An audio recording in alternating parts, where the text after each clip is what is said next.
Lívia, é um prazerzaço ter você aqui. Você é lindíssima. Eu fiquei assim, pum, meu Deus, que menina nova, com tanto talento, com tanto conhecimento. E hoje você vai dar um pouquinho desse conhecimento para quem está nos assistindo em casa. E agora você pode fazer aí a sua consideração inicial, falar um pouquinho, porque eu vou começar já já com as perguntas. E a casa é toda sua, o microfone é teu. A mesa que não é redonda, é quadrada, é tua.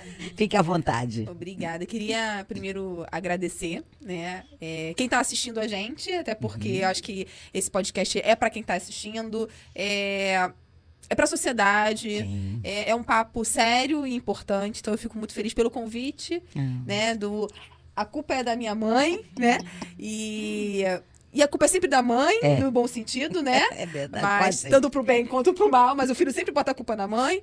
E que bom que temos as mães aqui, né, para poder orientar os filhos e o filho botar a culpa também, culpa boa, né? É verdade. Então, eu fico muito feliz pelo convite. E peço até desculpas porque realmente mês de abril é um mês que a gente tem várias agendas, né? Por conta do mês do dia 2 de abril, que é o dia de conscientização mundial do autismo, e o mês de abril acaba tendo vários eventos.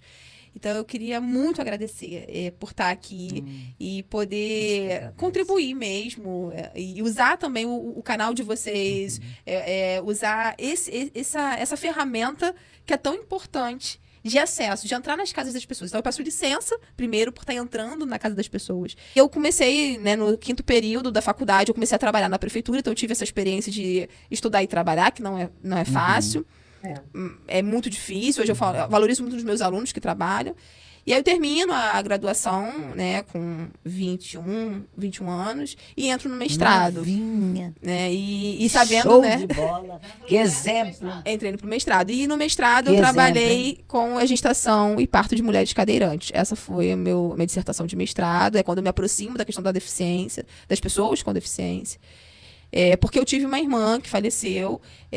Assim, Eu ia perguntar se você era filha única. isso, não, eu tenho, na verdade, eu tenho vivo o meu irmão, né, meu irmão mais novo, eu sou a irmã mais velha, meu irmão hoje tem 29 anos, mas eu tive uma irmã, eu tinha 3 anos de idade, quando minha mãe engravidou, só que com 15 dias de vida, minha irmã faleceu, por conta de uma doença chamada mielomeningocele, que é uma má formação, eu lembro. né, neurológica. Teve uma época que... E aí, ainda hoje, nós temos tem essa alteração, que é uma má formação, mas hoje você já faz uma cirurgia intraútero.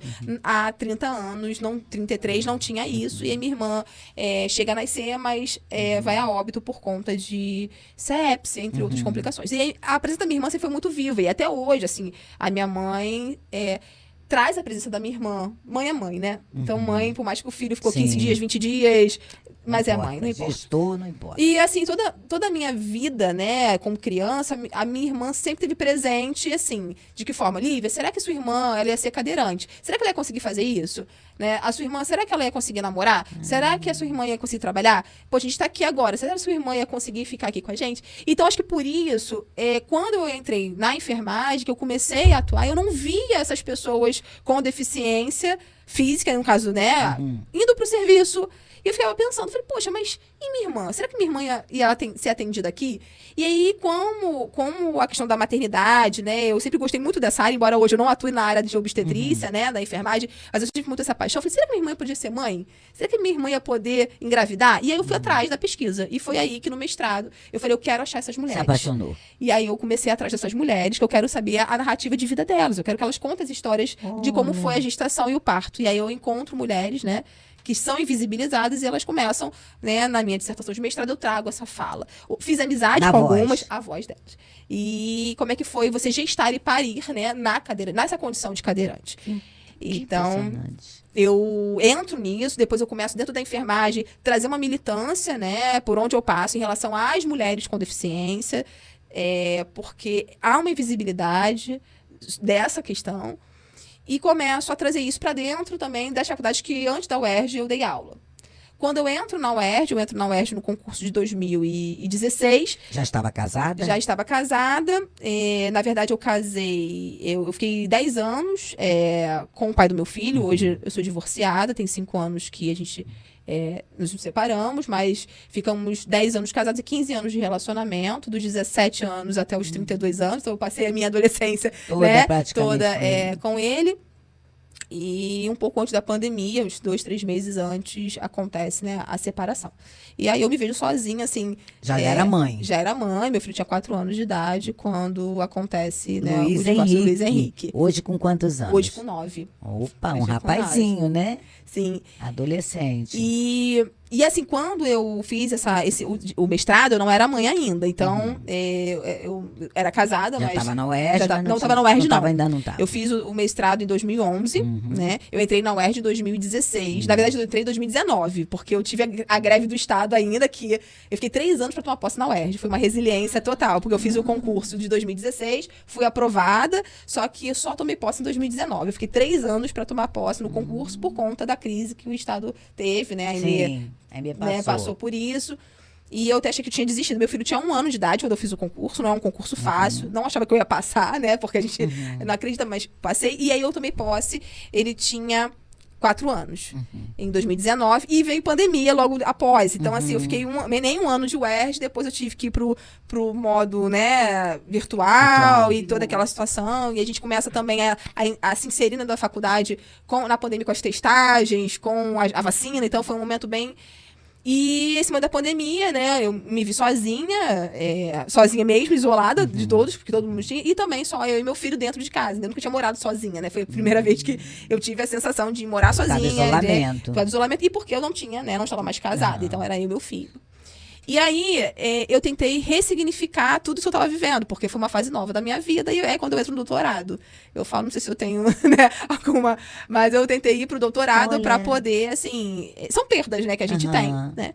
E eu falei, não, eu preciso fazer alguma coisa, eu preciso, né, focar na minha carreira, compensar isso, preciso fazer. E aí, quando eu falo que o Marcos é uma pessoa muito importante, porque ele me acolhe nesse momento, Lívia, tenta fazer a prova, né, faz um projeto e tenta o processo seletivo. E ele me dá muito apoio para isso. Eu faço o processo seletivo, sou aprovada e entro em setembro de 2020, no meio de uma pandemia, no doutorado. Para falar que eu não ia falar, eu ia falar sobre pessoas com deficiência física, né? O meu tema ia ser sobre a espiritualidade e a religiosidade em pessoas amputadas. Essa seria o meu tema de doutorado por muito tempo. Por 2 anos já foi a tese que eu estava escrevendo. Quando chega em 2023, o meu filho, ele começa a apresentar alguns comportamentos muito comum, né? Algumas crianças dentro do espectro. De agressividade, de uma irritabilidade, de uma inflexibilidade.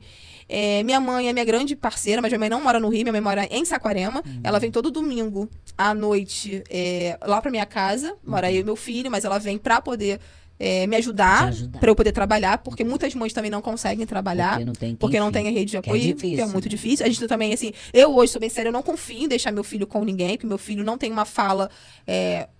fluente, então eu tenho medo de deixar ele com alguém, sabe, infelizmente, tanta gente com violência. Ele não vai ser capaz de falar assim, mamãe, tocaram em mim, mamãe, fizeram isso comigo. Ele não é capaz disso. E por medo mesmo, minha mãe, ela me dá esse suporte, ela vem de ônibus todo domingo, que ela não dirige, e ela fica lá em casa segunda e terça, e quarta-feira cedinho ela volta pra Saquarema, pra ficar com meu pai, né? Meu pai é vivo e mora com ela pra ficar lá. Então ela se divide. Ela fala que tem 2 casas, né? A minha, segunda, terça e quarta. Que mãe, hein? E mãe. Manda um abraço pra sua mãe, um beijo, ela é uma heroína também. Minha mãe, com todas as questões de saúde dela, né? Tá se dando pro neto, tá, né? Minha mãe, muito. Tremenda. Muito. Então, tudo, se hoje eu tô no doutorado, se hoje eu trabalho, é graças a ela. Se não tivesse ela... Culpa da mamãe. A culpa é da mãe. A culpa é da minha mãe, que hoje eu tô no doutorado. A culpa é da minha mãe, que hoje eu tô aqui também com vocês. Porque ela está com meu filho hoje, pra eu estar aqui. Você falou. Né? Ela não voltou hoje. Então, pai, desculpa, você não tem a sua esposa hoje.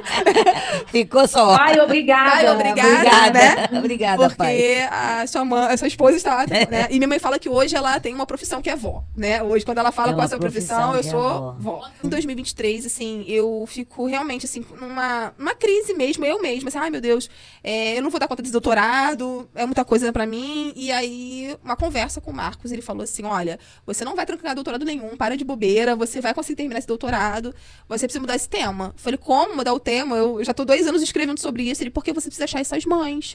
Você precisa... achar as mães. Achar as mães. Eu falei, mas que mãe? Eu não vou falar de autismo. Eu não quero falar de autismo na minha tese. Ele falou, por que você não quer? Você precisa. E você não tá sozinha nesse caminho.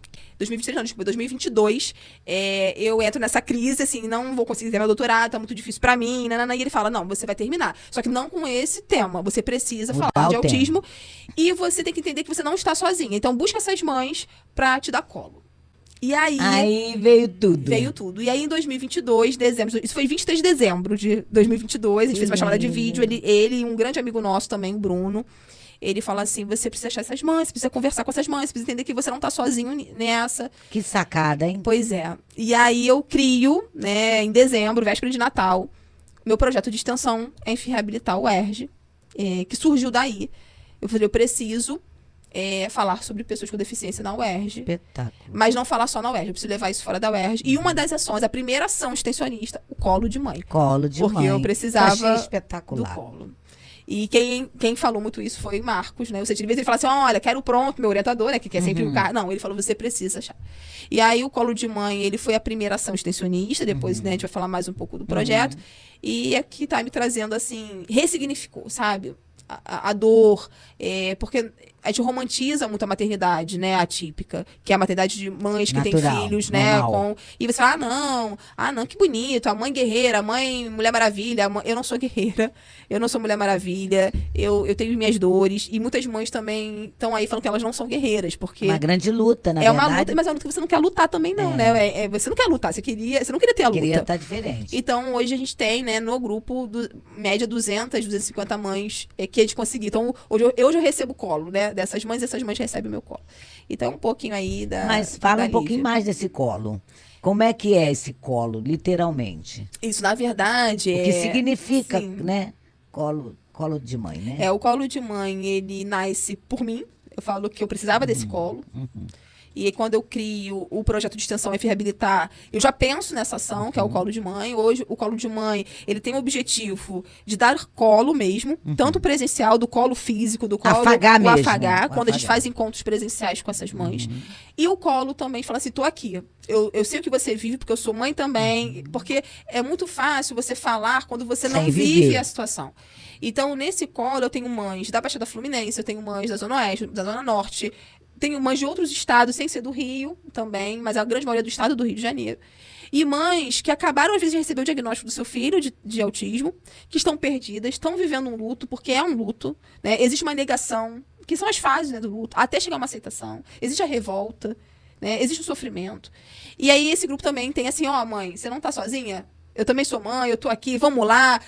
Tem de orientação, tem essa terapia aqui, vamos entrar na justiça, vamos brigar, porque também é um grupo de luta, né? A escola fez isso com meu filho, não pode ir no Ministério Público, vamos embora, aqui tá o telefone, vamos pra ouvidoria. Então, as mães, elas também dão essas orientações. O grupo, ele acaba se movimentando sozinho, não precisa da Lívia, sabe? A Lívia só que vai lá, faz algumas conversas, mas diariamente as mães, elas se ajudam. Além disso, a gente tem encontros que a gente proporciona. Ano passado, tem só um ano, né? No meu projeto, ele tem um aninho. Ele nasceu em março de 2023 e fez agora um ano. A gente fez 19 rodas de conversa online. Uma por mês, mais Às de uma. às vezes a gente faz até quinzenal, mais de uma.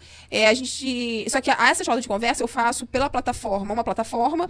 Eu não boto no Instagram, nem no YouTube, porque é o momento delas falarem. Desabafar, Então eu né? não quero exposição. Não pode expor. Então é um momento que eu falo assim, ó, vocês podem Não estar pode cozinhando, pode estar com o filho no colo, com a vassoura na mão, com a roupa, né, dobrando. Só não pode estar pelada, até brinco, né? Nude eu não quero. Mas, fora isso, até porque eu não quero ver mulher pelada, brincando com elas, por uma forma de descontração. E geralmente acontece às 8 horas da noite, porque é o Horário momento bom. que ela já fez a janta. E é uma roda que eu chamo, né, acontece as rodas de um profissional, para estar trazendo uma fala para elas. Então, assim, muitas não têm, é uma realidade hoje do Rio de Janeiro, estado do Rio de Janeiro, o atendimento às crianças e adolescentes e adultos com TEA ainda é muito precário. Então, tem mães aí na fila do CECHEG 2 anos para conseguir o diagnóstico, para entrar na luta, né? Para conseguir um diagnóstico. 2 anos É que elas triste estão. isso, né? Triste. Então, acontece essa realidade. Então, tem mães aí, no próprio colo de mãe, tem mães que ainda não tem o lado do filho, o filho com 4 anos, 5 anos. E a gente sabe, os estudos trazem que quanto mais precocemente Mais o fácil diagnóstico, existe a neuroplasticidade cerebral, que é essa capacidade do cérebro se adaptar e de aprender. Então, se você pega uma criança de 2 anos, você estimula essa criança, independente do diagnóstico que ela tem, ou se ela não tem diagnóstico, ela é uma criança que não tem nenhum diagnóstico, mas você estimula, você vai ter habilidades sendo, né, promovidas. E se você tem uma criança que tem um transtorno no desenvolvimento, que é o caso do TEA, então só abrindo parêntese, transtorno do espectro autista não é doença, né? Sim. E sim, é um transtorno do neurodesenvolvimento. Dentro desses transtornos temos o TEA, o TDAH, temos os transtornos de linguagem. E quanto mais precoce você identifica esse transtorno e entra com as intervenções terapêuticas, como um psicopedagogo, fono, Dá uma TO, condição melhor. você dá repertório, você Dá dá uma condição possibilidades, melhor, né, de desenvolvimento Sim. para essa criança. Agora, se você não tem na rede o serviço e você demora a ter um laudo, essa mãe não entra pra luta, nem entra pra briga, por quê? Na escola, ela não consegue uma sala de recurso, nem um AEE. AEE é um profissional que é necessário, que é outra briga que as mães têm, porque não tem, porque o mediador, ele não tá na lei. O que tá na lei é esse profissional de apoio educacional, que muitas escolas não oferecem, dão estagiários, que não tem nenhum tipo de qualificação para ficar com essas crianças. Então, assim como o surdo precisa da Libras, o cego do Braille, o autista precisa desse profissional de suporte. E que tem uma qualificação para isso. Né? E a gente não tem hoje nas nossas redes de ensino. Poucas escolas têm. Quando tem, existem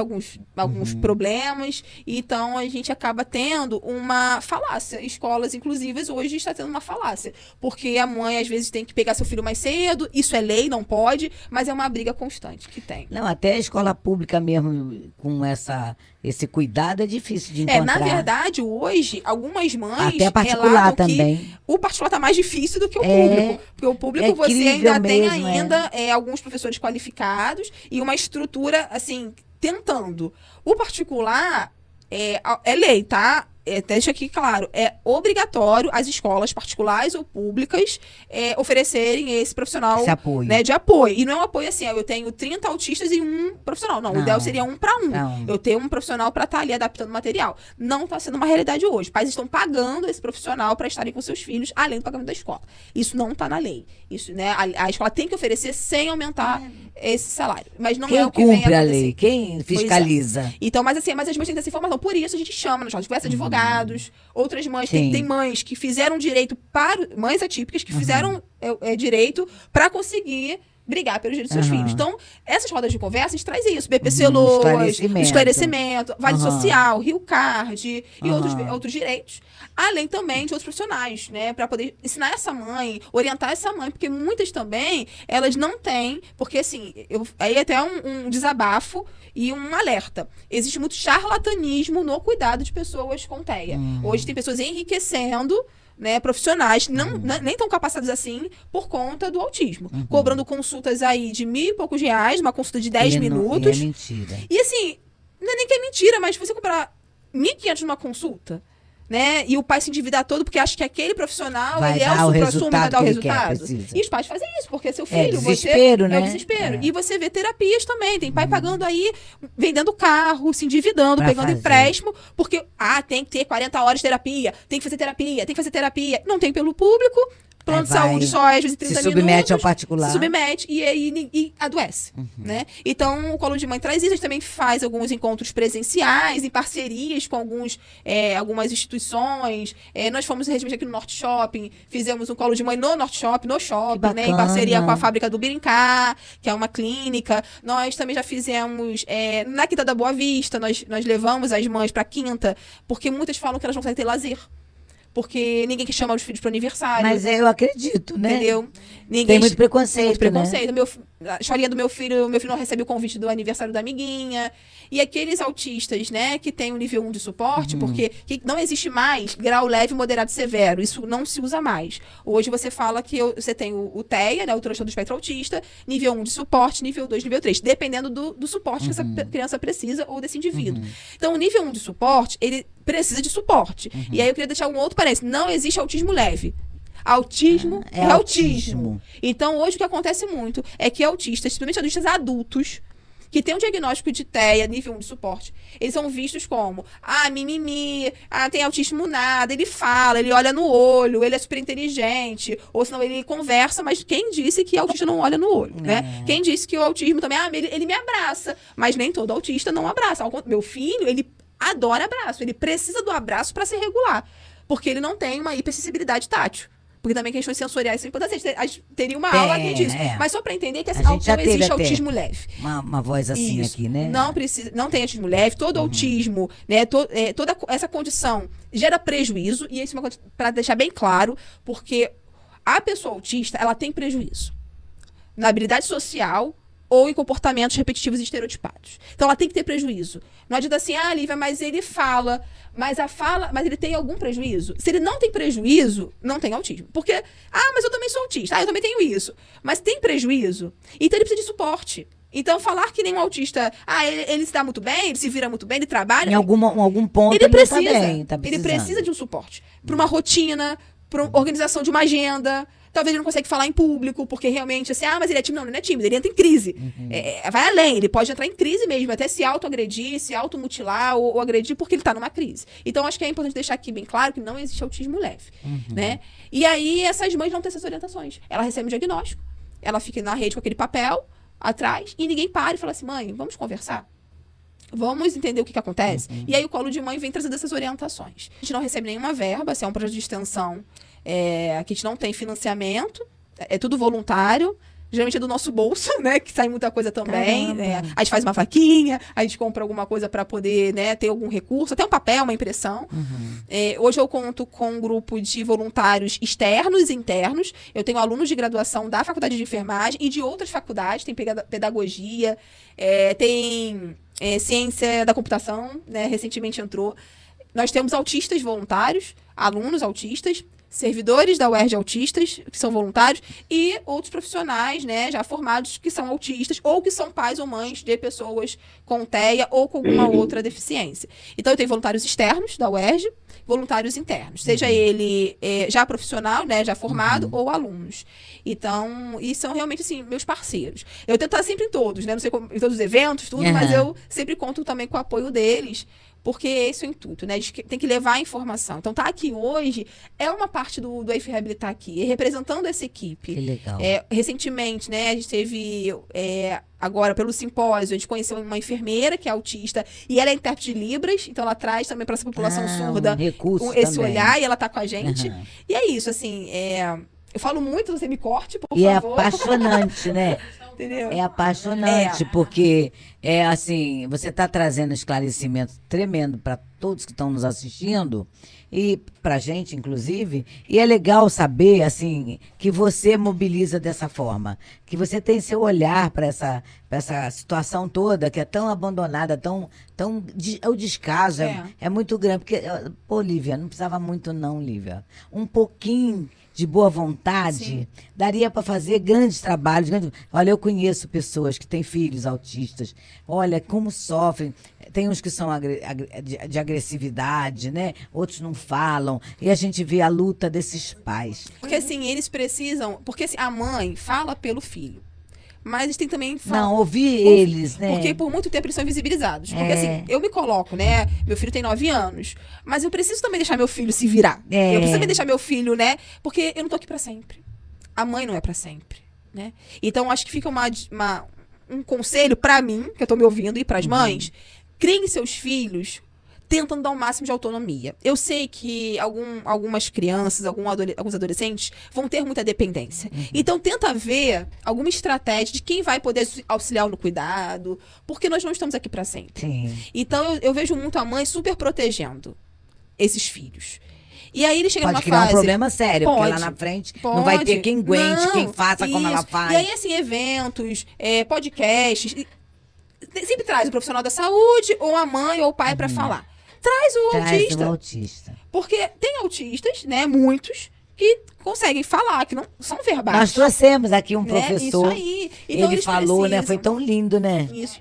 O professor Wagner, trouxemos Nós temos dado Diogo bastante voz também. Então, nós temos dado bastante voz aqui, né? A gente ama esse tema. Existe muito problema. Sim. Muitos problemas. É um assunto, na verdade, que tem pouca visibilidade. Então, as pessoas não sabem lidar ainda, não conhecem direito. Não tem orientação boa, né? A gente precisa realmente dar voz para que realmente as pessoas que vivenciam isso ou trabalham com isso esclareçam melhor, né, como a gente que não tem envolvimento nesse sentido, como a gente vai saber lidar no dia a dia.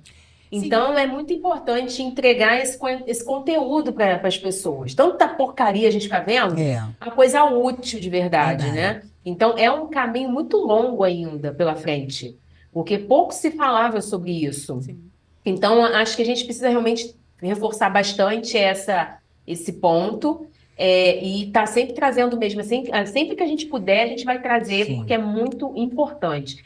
E o que acontece é que hoje fala assim, ai, que bonitinho. Não, não é bonitinho, não. Não é bonitinho ser autista. Não é bonitinho, mas não é. Precisa de cuidado eu quero sério. um profissional qualificado para poder trabalhar as potencialidades do meu filho. Sim. Eu quero um profissional capacitado que possa trazer realmente uma prova Resultado. adaptada, né, em relação à educação, trazer resultados. Eu quero ter um terapeuta que realmente sabe o que está fazendo. Então, assim, é brigar por isso. Porque as pessoas falam assim, não, mas nós temos muito amor.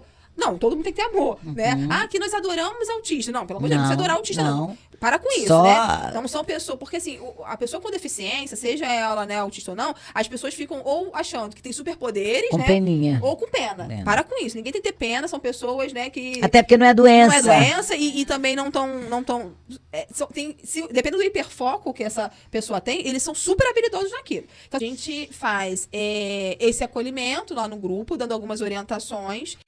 Nós temos a Casa Azul, que é um projeto também parceiro nosso, que o enfermeiro Thiago Ragauska, ele é o coordenador desse projeto, que veio lá de Minas, ele é de Recreio Minas, ele traz para o UF Reabilitar, e ele faz consultas de enfermagem da psicopedagogia como uma forma de rastreio. Então, ele faz uma consulta acolhendo essa família, até orientando em relação a algumas dificuldades que a família tem que ninguém orientou. Então, a gente acredita que mesmo sem um laudo ainda, você tem como dar orientações para essa família, até para intervenções para essa criança. Só pelo sintoma, né? Pelo que aparece. Meu filho não tá dormindo, meu filho não tá comendo. Vamos tentar trabalhar isso? Vamos ver uma nutricionista? Vamos ver, né? E a gente consegue, né, orientar, pelo menos orientar para essa mãe, que ela não sabe nem o que procurar. Infelizmente, nós não podemos dar laudo, né? Nós não podemos, enquanto enfermeiros, ainda, né? Porque é uma questão médica, né? Não, então, sim, assim, mas vai ter um dia que vai ter os médicos ali no projeto, né? O autismo, ele tem que ser investigado para equipe multiprofissional, não é também só na conta do... Então, o que a gente entende? Como enfermeiros, como psicopedagogos, se a gente faz uma avaliação multi... E essa mãe, ela chega lá nessa consulta médica com uma avaliação da enfermagem, já tem meio caminho andado. Já tem um relatório multi. Então, esse profissional médico também, ele não fica com aquela... Poxa, eu Do sozinho nada, vou dar, porque não dá pra ele ser sozinho. Ele vai ter que solicitar uma avaliação multi. Existem profissionais que fazem isso? Existem, infelizmente. Em ciclo de consulta dá um laudo. Isso também é uma coisa muito séria. Perigosa, porque você pode estar dando um diagnóstico carimbada que errada, não é real. Ou deixando de dar um diagnóstico real. Então fica em outra situação. Se você ganhar um laudo de autismo ou de outro transtorno ou de uma deficiência em ciclo de consulta para o seu filho, questione. Vai procurar outro profissional. Porque ninguém dá um laudo desse em ciclos de consulta. Então, o Casa Azul, que é um projeto parceiro nosso, pelo Thiago, ele está fazendo de forma voluntária também essas consultas. Claro que assim, como nós somos poucos, né? Nós não somos muitos. E é muita demanda. Então, as coisas são um pouco mais lentas. Mas a gente não dá diagnóstico, mas a gente dá esse auxílio em relação à orientação e até mesmo no grupo. Mas consegue encaminhar? Porque a gente não tem... Não tem acesso. A gente não tem. Se a gente tivesse algum não profissional... tem um vínculo, não, né? Com... Não. Hoje, qual é a forma de conseguir isso? Clínica da família, né? Essa família chega na clínica da família e é solicitado... O médico ou o enfermeiro da família vai fazer uma consulta, coloca-se no CISREG para neurologista. Qual a realidade hoje? 2 anos na fila do CISREG para conseguir uma consulta com o neurologista. Isso é a nossa realidade hoje, né? O que acontece que a gente tenta fazer... Triste. Que é triste. No colo de mãe. Com o Casa Azul, que é esse atendimento, quando a gente não consegue ter a conversa do dia a dia mesmo com essas mães. Estimular essa criança mesmo sem um diagnóstico. Então, assim, mãe, seu filho tá falando? Não tá falando. Vamos procurar uma fono? Né? Vê na da família, tentar puxar uma fono, estimula em casa, né? Então, é isso. É falar com as pediatras também, né? Conversar com as pediatras. É você dar aquela luz pra mãe não ficar assim perdida. Deixa eu só interromper, então. O que acontece? Enquanto você dá... Porque o atendimento é muito lento e demorado. Sim. Então, enquanto eu coloco lá o meu nome no CISREG, no sistema, por fora, vocês já vão dando esse acolhimento meio que para dar assistência à criança enquanto ela não é atendida, certo? É isso? Na verdade, assim, a gente não tem... Queria muito ter, assim, um local... Uma estrutura física, né? Com salas, com não pessoas. Tem. Hoje não tem. Hoje a gente não tem uma sala, a gente não tem um espaço físico. Não tem. É tudo online. É tudo online, porque a gente não tem salas. Né? Eu também não tenho nem RH, não tenho nem pessoas para isso. Mas o que a gente faz? Nesse grupo... Diariamente, informações são dadas para que essa mãe também consiga ter um pouco de esclarecimento desses processos. Por exemplo, a gente tem mãe que fala assim, gente, meu filho foi expulso da escola. Aham. E não tem ainda laudo, mas aí a gente precisa falar com essa mãe onde ela pode ir, o que ela pode fazer, né? Meu filho não fala ainda, não consigo fono. Mas a gente pode falar, mãe, então você pode fazer isso em casa, tentar estimular a fala. Não tem por isso que a roda de conversa é importante, porque eu Entendi. chamo uma fono, um Entendi. Ela musicoterapeuta, uma participa e psicóloga. orienta. É o melhor dos mundos? Não é. Não é. Queria fazer muito mais. Mas, assim, eu acho que quando você dá a informação de forma adequada, você pelo menos empodera essa família, né? De poder, assim, mãe, não bate no seu filho, porque não vai. Ele não tá batendo em você porque ele tá com raiva. É assim, meu filho me bate. Porque ele tem raiva de mim, ele não me ama. Tem mãe que fala, meu filho me ama, meu filho me bate. Mas você tem que entender que ele tá batendo porque é a forma de comunicação dele. O bater não é agressividade somente. Às vezes ele não consegue falar, se expressar pela fala. Mas ele fala. Mas ele não consegue se expressar pela fala. Não dá sentido pra ele. Então, quando ele empurra você, quando ele puxa você, quando ele morde você, ele tá ali assim, mãe, socorro. Socorro, eu preciso disso. E às vezes as mães não entendem. Então é uma forma de falar assim, o que aconteceu antes com o seu filho que fez esse comportamento? E as mães pensam, poxa, é verdade, não tinha parado pra pensar nisso. Então, assim, eu queria fazer muito mais, de verdade, assim, por essas mães. Mas é o que a gente consegue fazer hoje, né? Outra coisa do colo de mãe, a gente tem uma grande parceira, a professora Ariane Pires, enfermeira, professora da Faculdade de Enfermagem também lá da UERJ. Ela tem um projeto chamado Podiatria Clínica, que não é pediatria, é Podiatria Clínica, que é uma especialidade da enfermagem que cuida, né, e tem todo Podologia. É da área, não é da área da podologia, mas tem o atendimento com os pés, mas é a podiatria, que é uma especialização reconhecida da enfermagem. Então, o que ela tá fazendo hoje? A Ariane, assim, muito... Você é um parceiro, acho que quem tem amigos, né? É rico. Eu falo que a amizade é rico. E a Ariane falou assim, Lívia, me encaminha essas crianças, esse adolescente do colo de mãe, que tem alteração na marcha, que é no andar, que anda na ponta do pé, porque a pisada na ponta do pé, ou chama de pisada equina, né? É comum em algumas crianças, né? Por causa de uma questão ou sensorial ou até motora, tem que ser avaliado. Então, pode dar encurtamento, né? Desse tendão, de musculatura, mas a Ariane, ela atende essa família por conta do projeto. Então, assim, eu caminho para ela, ela tem já esse serviço via CIGEG lá na policlínica para pessoas com diabetes. Mas não é só pessoas com diabetes. Então, ela tá aprendendo, ela tá estudando essa especialidade do autismo e ela tá recebendo. Então, eu caminho para ela do colo de mãe. Que lindo, hein? Pra Ariane, e ela faz Ariane, palmilhas. Ariane que Pires. bacana, hein? Ela é enfermeira, professora da faculdade, e ela faz um atendimento para essa família com palmilhas ortopédicas, que com bacana. avaliação da marcha, avaliação postural, O que unhas ajuda encravadas e onicomicosis, transmicose, ela faz esse atendimento para essas crianças. Porque assim, até para cortar unha é difícil em algumas pessoas, tá? O meu filho mesmo, ele só corta a unha dormindo, uma questão de sensorial. Então imagina você desencravar uma unha, você fazer um tratamento de uma criança que não consegue cortar a unha, né? Então, é todo um trabalho. Todo um trabalho. Então, a Ariane está sendo essa grande parceira nossa, né? Nesse atendimento. Então, assim, o colo de mãe, eu falo, quem quiser ser parceiro nosso é super bem-vindo, porque bem-vindo. quanto mais braços eu tiver, mais pernas eu tiver, Mais atendimento você essas vai mães dar. vão ter. Agora, eu quero te pedir para fazer sua consideração final aí para nosso público aí, porque eu vou fechar o programa. Bom, eu queria, antes de tudo, agradecer a minha equipe, que eu falo que é uma grande família, o ENF Reabilitar. Eu sei que eu sou, às vezes, é chata, que fica, vai ter mais atividade, né? E eles ficam ali, não para. Mas assim, eu não faço isso sozinho. Eu tenho um grupo, né, de pessoas, Sim. cada um no seu tempo, cada um na sua disponibilidade, mas que me ajuda. Eu queria publicamente também deixar aqui muito obrigada a um grande parceiro meu, que é o Thiago Ragauska. Ele é aquele parceiro incansável, a gente está sempre juntos nas atividades. E também a todos os voluntários do ENF Reabilitar, que se dedicam, que têm amor ao projeto, que eu vejo que é amor, é carinho. Mas eu queria dar esse agradecimento especial para o Thiago, né? Porque ele vem sendo muito incansável comigo em fazer acontecer o ENF Reabilitar. E que venham, né? Quem quiser participar, que venha. E queria agradecer também a pessoas que estão do meu lado, né? Agradecer meus pais, agradecer o Thiago, que é um grande parceiro de vida meu, né? Que vem também me dando esse colo, também me acolhendo. Acho que é importante a gente também ter essas pessoas importantes na nossa vida para nos dar amor, né? E vem sendo muito importante. Ao meu filho Luiz Henrique, agradecimento especial, porque sem ele nada disso seria, até conhecer né, ele. Possível.